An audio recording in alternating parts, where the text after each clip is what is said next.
If you've never had a Coca-Cola cake, you have got to try this recipe. We are starting with 2 cups of all-purpose flour. We got 1 teaspoon of baking soda. We're going to put that in there. And we've got a 1/2 teaspoon of salt and a 1/2 teaspoon of cinnamon. We'll whisk that together. The main ingredient of this cake is Coca-Cola. 1.5 cups into our saucepan here, which is on medium heat. 1 cup of cubed butter. So we're going to let this butter melt. And we're adding a 1/4 cup of cocoa powder. And then we're just going to keep whisking this up and bringing this to a boil. And as soon as it starts to boil, we're going to go over and pour this in our dry ingredient. Sheila's going to continue to whisk this in until it's mixed.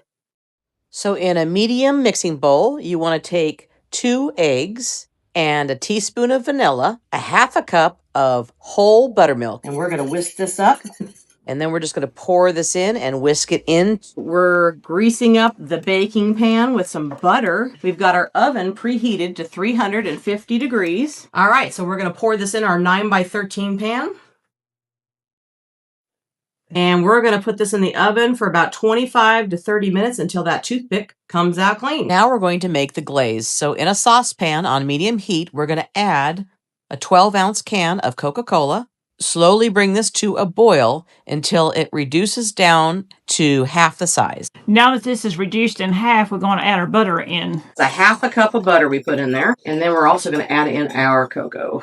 And that is about a 1/4 cup of cocoa. And we're just going to stir this until it's melted and creamy. And then we're going to take this off the heat. And then we're going to add in 4 cups of powdered sugar and whisk that in. It was in there for about 30 minutes in the oven, so it did take the full 30 minutes. We're going to pour that in right on top of this warm cake that just came out of the oven. The handle. All right, look at this. No, it looks great. We're going to let this sit and cool for about 1 to 2 hours so it sets up really nice. Wait until you try this. Now, this is worth waiting for. Cracker Barrel ain't got nothing on us. No, they don't.